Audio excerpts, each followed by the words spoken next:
Okay, before we get into today's video, I thought I would take a minute to point a couple things out. I'm going to get into talking about carburetor jetting. It is a long-term goal of mine to put a full video together on that topic.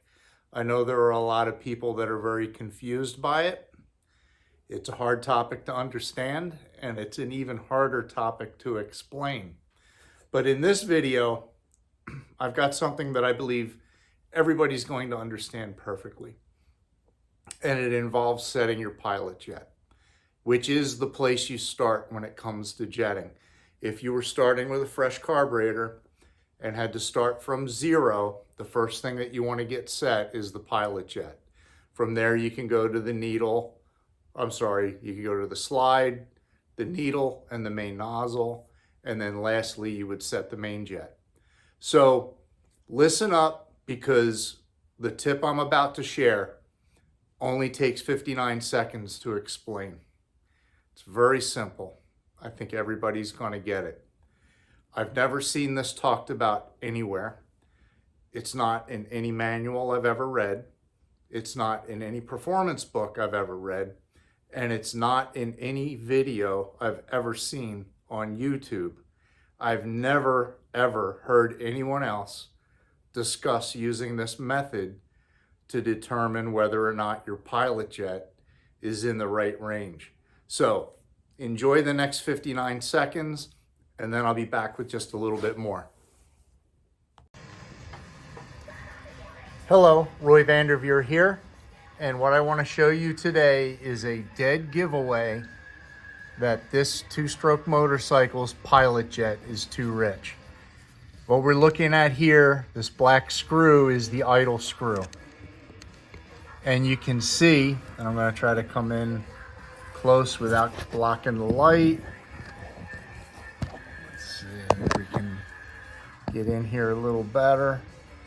That behind that screw head is a spring. And that spring is completely bottomed out, meaning that the slide is lifted as high as it can go in order for this bike to maintain an idle. So if you see that, you don't even have to start the bike. You don't have to ride it. You already know right away that the pilot jet is too rich. Okay, this is a different bike on a different day, but when you see the coil spring behind the idle screw with air gaps in between the coils like this, your pilot jet is probably in a good range. Doesn't mean you couldn't be off by 1 or 2 sizes in either direction.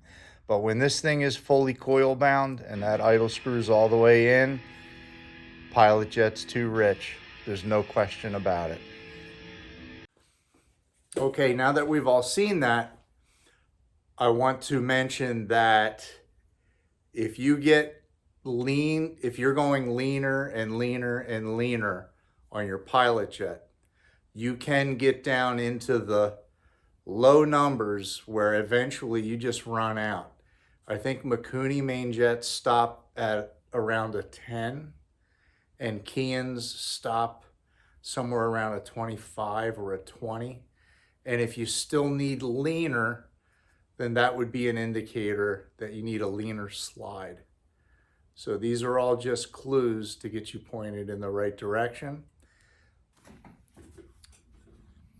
So when the idle screw is set too rich, as it is in a lot of the bikes that come through my shop, it invites a situation in which you can have both a lean condition and a rich condition at the same time. The bike will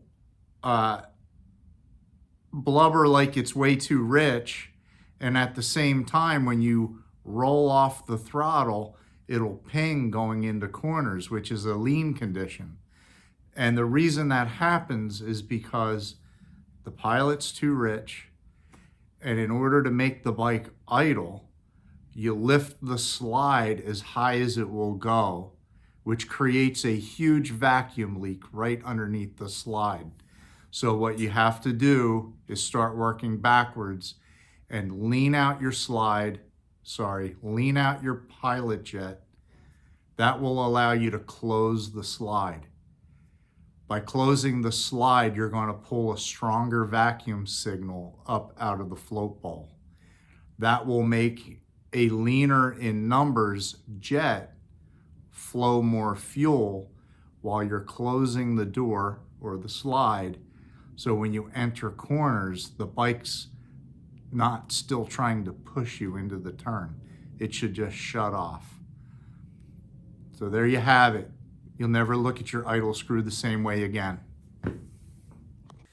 And as I build my library on jetting tips, I do have another fantastic technique on determining if your pilot jet is too rich. But unfortunately, I don't have the right bike to demonstrate that on at this time.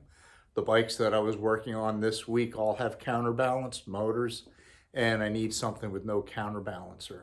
So when that opportunity comes up, I'll shoot that video too, and I'll be back at you with that.